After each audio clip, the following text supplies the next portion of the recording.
When writers want to seem serious and dark without creating their own ideas, sometimes they'll rely on religious imagery, even if they don't practice that religion, or even really know too much about it.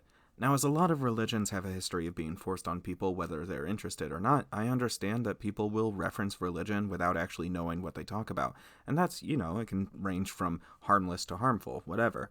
But I do sometimes laugh when people will, in an attempt to be profound, reveal their ignorance of the subject. Drew Karpyshyn calling one of his characters a prodigal knight in Knights of the Old Republic, for example, thinking that prodigal means leaving and returning, despite it actually meaning wasteful, and the intended meaning not making sense in a universe that had never had Christianity. Or Koji Kondo including multiple phrases of Islamic spiritual significance as part of a song for a fire temple. Really, there's a good chance that if you don't know what you're talking about, you can end up disrespecting people or making a fool of yourself. But there are certainly ways to reference religion you don't observe without doing so, through communication and sensitivity. Still, though, even funnier to me is when people, again, in an attempt to seem profound, will reference something perceived as religious that has a much more mundane secular origin. The best example of this is when artists will make allusions to Dante's Divine Comedy. I mean, this epic poem has influenced so many people.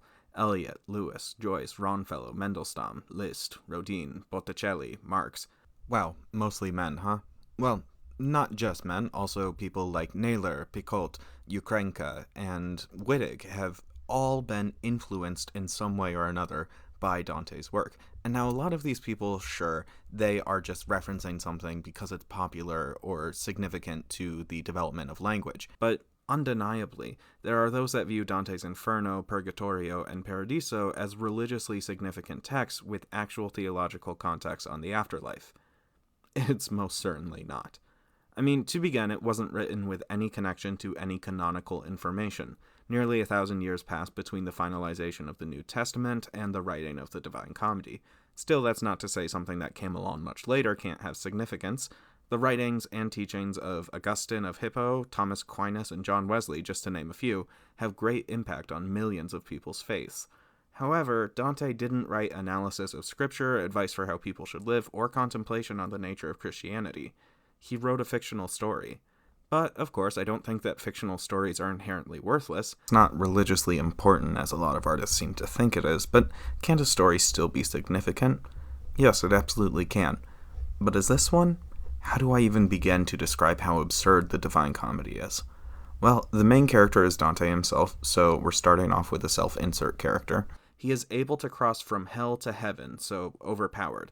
His self-insert is guided by three people, included Publius Virgilius Maro, one of history's greatest poets, Bernard de Clairvaux, the patron saint of the Knights Templar, and Beatrice di Folco Portinari, a woman who had just recently died that had met Dante but wasn't really close to him, and more on her later. But so important is Dante's self-insert character that these three individuals with great influence and afterlives of their own are uniquely concerned enough to dedicate their entire time helping Dante. And the distribution of who ends up in which levels of hell seems entirely based on whether or not Dante likes that historical person. Aeneas may have slept around, but he formed a successful empire, so he gets to be in limbo, the good circle, where virtuous, supposedly, non-Christians go to avoid suffering.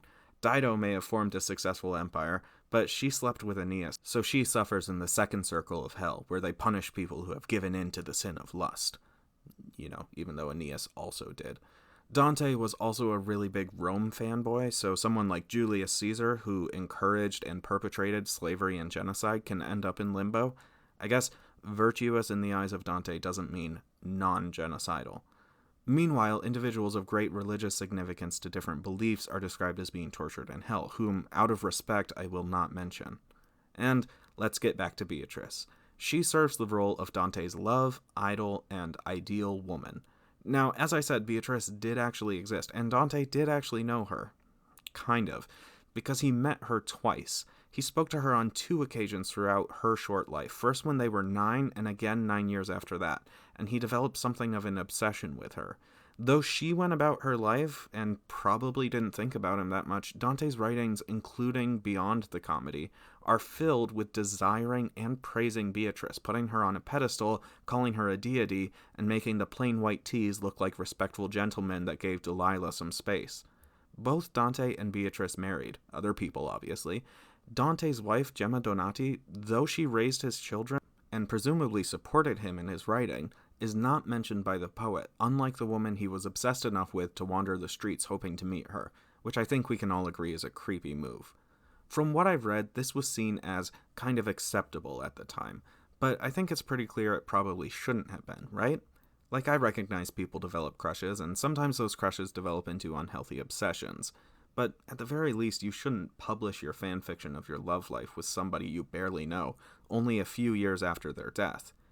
Sure, this obsession could have been worse. Dante wasn't Frollo exactly, but it could have been a lot better. Who am I kidding, though? On this same internet, there are people that write erotic fiction where a hypothetical version of themselves has explicit sexual intercourse with a celebrity. So I know it's not like there aren't worse examples of this, or that it's something that would even raise eyebrows to a lot of audiences. But still, that being said, it's not like somebody's Tom Hiddleston smut is going to, 700 years from now, be heralded as the greatest and most influential piece of writing in the English language. Or, at least, I certainly hope not. Seriously, imagine that a fanfiction in which the main character is an obvious self-insert, is best friends with some of the greatest authors and most influential political figures from centuries past, is in love with and loved in return by a celebrity that recently passed away, and important religious figures are mocked and belittled to make genocidal tyrants seem like good people, became one of the most influential stories of all time. Except you don't have to imagine, because that's exactly what happened. I say this not because I think the Divine Comedy is worthless. It certainly shows a perspective and, like all fan fiction, says a lot about how the author interpreted the original work, in this case being Christian texts. But it's funny when video games and pulp novels will reference the trilogy in an attempt to seem profound, when it in fact kinda just shows that they didn't do too much research.